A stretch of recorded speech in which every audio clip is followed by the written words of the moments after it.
everyone, and welcome to the first ever. Well, I'm saying it's the first ever. It's a little sneak peek, really, of what is to come of the Flourish podcast.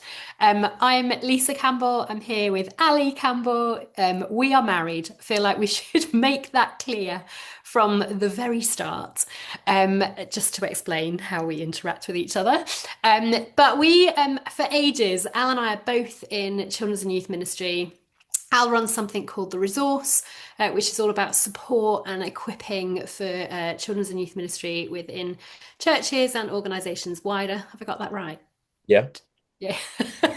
I've got that Um, right. Well, and I'm Lisa. I run something called Wonderful Me. My background's in education, was a Senko, but now lead this thing called Wonderful Me, which is all about just supporting churches to create safe spaces that are really inclusive and enable every child to feel seen and heard and safe. But both being in children's and youth ministry for many, many years in different ways over the years.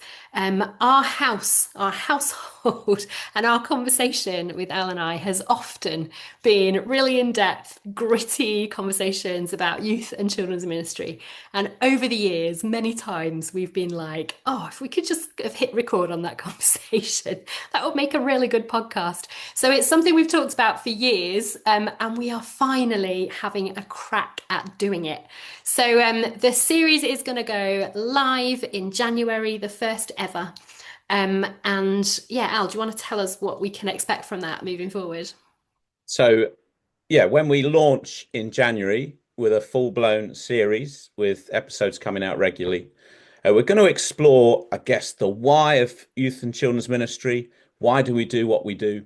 What's our kind of passion, our heart for it?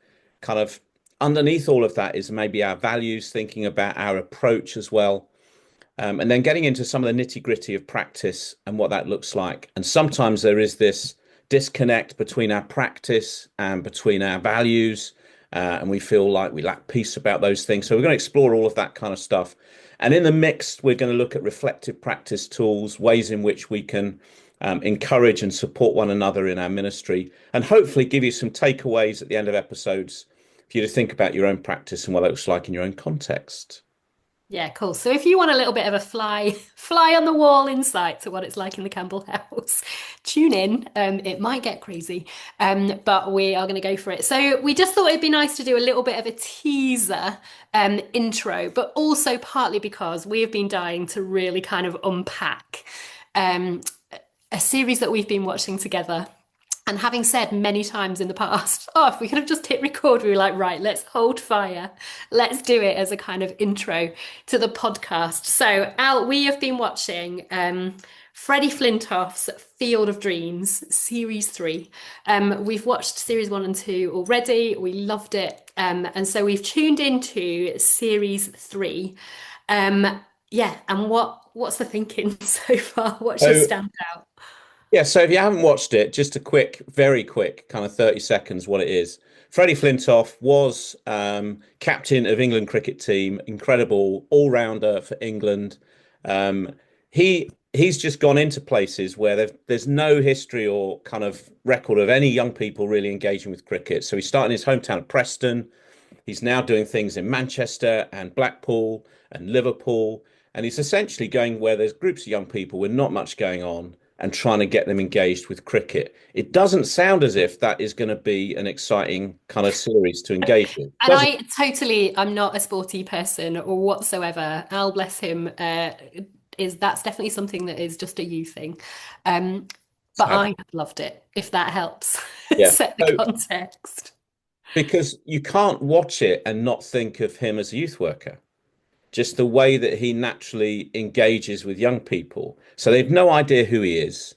And he rocks up and he can't draw on kind of, his kind of celebrity status within the cricket world because they've no idea who he is. Some of them never watched cricket, done a one end of the bat from another in terms of thinking about the sport. I And then, quite like that though. Like even with some of the adults, like in the spaces that he's walked into, like he walked into, was it the Manchester project. Anyway, he was trying to kind of drum up a little bit of a buzz around this is what we're doing. And so he walked into a social club like of adults just to kind of be like, as a community, this is what we want to do.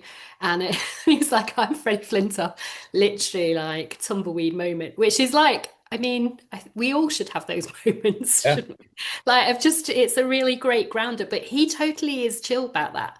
Like it, so he's not coming in with anything. Like I think you can look at things like that and think, well, it's easy for him to do it because he's coming in with this massive kind of status. Obviously, people are going to listen to him. It's Freddie Frintoff, but actually, in the spaces that he's going into, that carries no weight whatsoever. And he's just walking in as he is.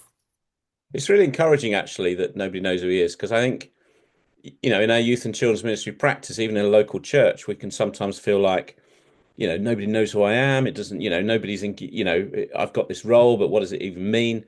So some of that stuff's being stripped away from him in terms of, his identity as a cricketer. It's not that. It's just he wants to see some great stuff for young people. So it's about building relationships, and that's what stood out to me is just an engagement in a very kind of natural way with young people, and almost like instinctive understanding of what would be needed. Do you want to say something about that? Because you mentioned to me about, the way he kind of engaged with it, thinking about speaking and language, for example. Oh, I mean, there's loads, isn't there? Like I think for me, the standout, like in a nutshell, is it is pretty much one of the best examples of youth work I have seen for a really long time. But from what I'm seeing, I don't think he's gone on and had this massive training course in you. It's just his gut, his instinct is so on it and so hot. And actually, he's bringing nothing other than who he is. And actually, I think that's a really important thing to remember in youth ministry.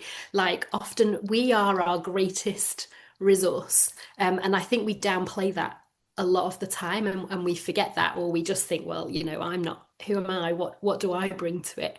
But actually, for lots of our children and young people, what they prize and cherish and appreciate the most is someone who is going to see them and hear them and be for them. Um, it's not rocket science in some ways. And that's what he's bringing. He's just bringing this absolute openness and just like, I'm here to just stand with you and cheer you on. It doesn't really matter what your story is. It doesn't matter what you've done. It doesn't matter where you're coming from. And it's that cheering on and championing, which is kind of way more valuable than years and years of theoretical training or whatever it is. It's just that raw kind of openness and acceptance of the young people and willingness to bring relationship and see them for who they are is like the greatest thing that he has in his arsenal. Even when, I mean, it's so funny because there are so many he's doing in this series. He's doing the girls team in Blackpool, which is hilarious because like it's him and what's the name of his main coach guy? Can't remember his Now you're name. asking me, I can't remember. Anyway, the two of them who he's also a coach within the England team, isn't he? But the two of them are kind of these two guys, and they like suddenly have walked into this space of girls who are like, there's friendship stuff and relationship stuff, and they kind of are getting hit by hard balls and kind of walking off crying, like not to be stereotypical, it's just for them, it's a very different environment than they've walked in on before. But so they're looking at each other going, we've no idea. We've no idea what we're doing here. But that doesn't mean we can't do it. That doesn't mean this is an alien space because actually we're going to get to know these girls and we're going to cheer them on and champion them. So yeah, I think that for me, that's been the core thing, that relationship that you mentioned. But the other thing that I wanted to talk about, which I think is what you wanted me to talk about, Did, was yeah. I thought you'd do um like that. Go off on one, but carry on. was so swearing. Like it's really struck me. Like I've spent a lot of time really kind of bringing a bit of curiosity to it and sitting with it and thinking about it because yeah, it's just surprised me really that out of like, so basically one of the teams they're working with in this series is these lads from Liverpool. And literally every every word out of their mouths, bar the and ah, and is like it is a swear word. And I guess so. I've worked in schools, secondary schools, a long time in some challenging spaces, it kind of becomes one of those things that washes over you that you're used to hearing. Um, and I guess my kind of, I think wrongly, like it's really challenged my thinking. What my response to that has been, well, this is just normal in the world. And that's not the important place. Like if we're going in with these kids, we're going in with the fact that they can't stay in school, they can't hold down jobs, they can, all this big stuff. And the space that he's starting often is with language. Um, yeah, it's interesting. It is interesting because I think there's something around. I mean, he talks to them about respecting each other. He talks about and that's not respectful, and can brings that in quite a lot. But the other bit for it as well for me is there's a there's a bit around kind of helping them regulate their emotions because their immediate recourse is to kind of a swear word, and he's basically trying to say have control of yourself. And he's encouraging them to kind of think, and it's a discipline thing, but it's like if they can learn to do that, it's a way of taking control rather than just you're not in control. So stuff just comes out your mouth. And Mm. afterwards, when they've really been rude to somebody, they do regret it, but it's almost as if they didn't really realize they were even doing it as they were doing it. It was just so automatic. So he's tried to press into that, and that's been fascinating to watch, but also their response to it as they've tried to pay attention. Well, it's fascinating because for me, like, I just wouldn't have expected it to have even stood out to him. I would have just expected it to have seemed normal. Um, so I think it's really interesting, but I think you're totally right on a kind of for kids who, for many, many reasons, through their early years and the kids that he's journeying with have definitely had really challenging um, lots of them have had kind of really challenging experiences in their lives.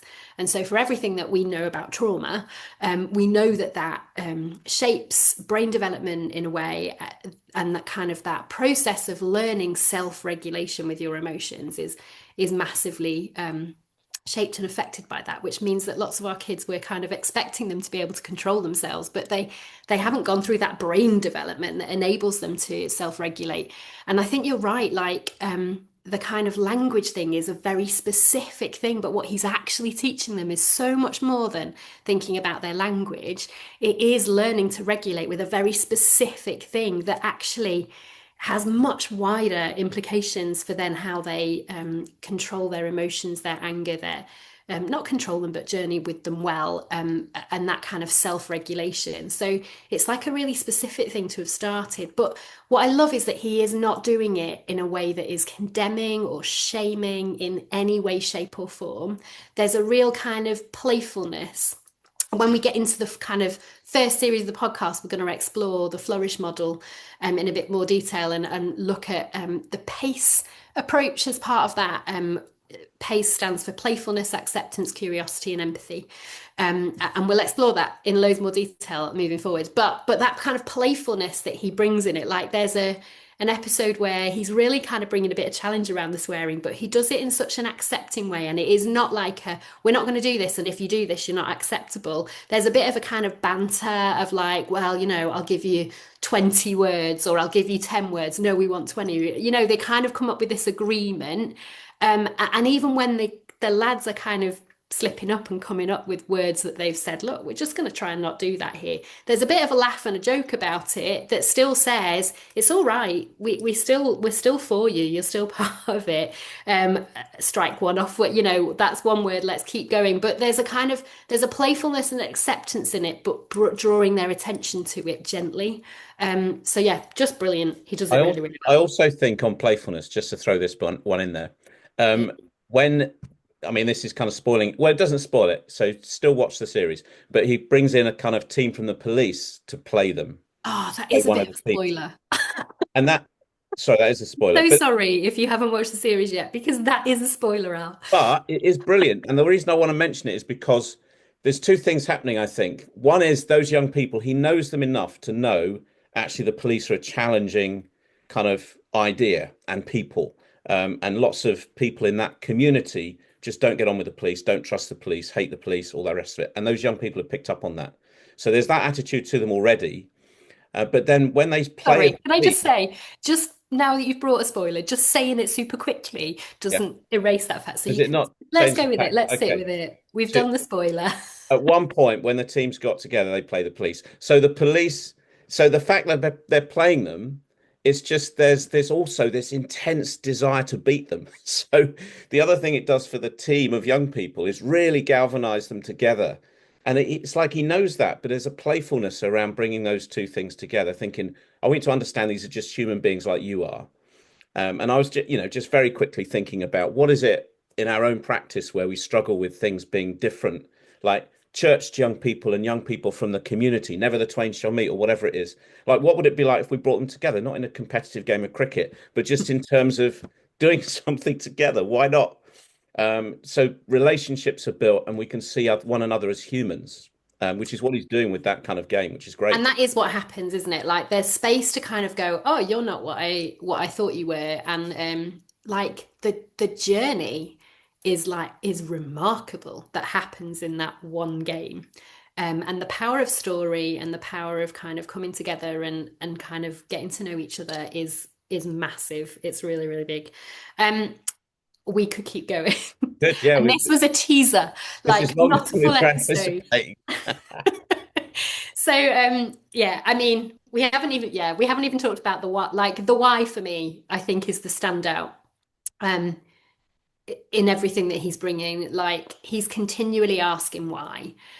So, a kid kicks off. Well, why? What's going on behind that? He isn't just going, well, that's a poor choice, which is one of my pet hates. But he's kind of going, so what is going on in that space? Like what led to that? And there's an acceptance and an understanding and a deep, deep empathy.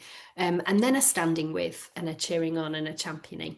But yeah, we could keep going and we are gonna keep it tight for this one. But Al, um, to kind of wrap it up, what's your take home so far of what we've watched? And I think my main take home from the series is it's not ultimately about cricket.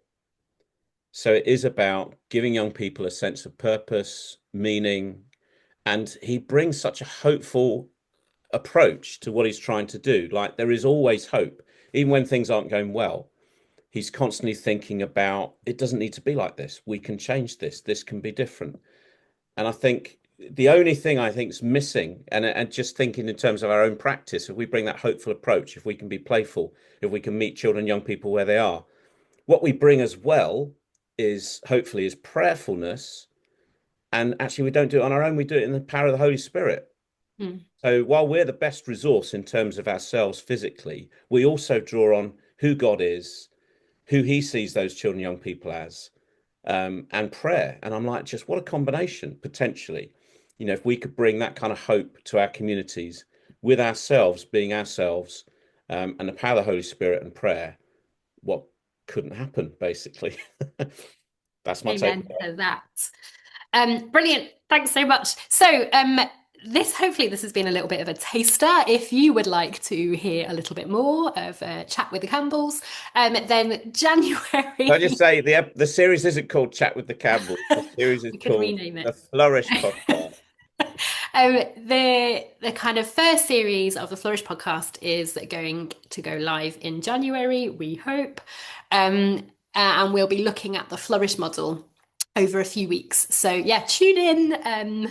But yeah, hopefully this has been helpful. And if you haven't checked it out already, massively recommend that you check out Freddie Flintoff's Field of Dreams. Thank you very much. Bye.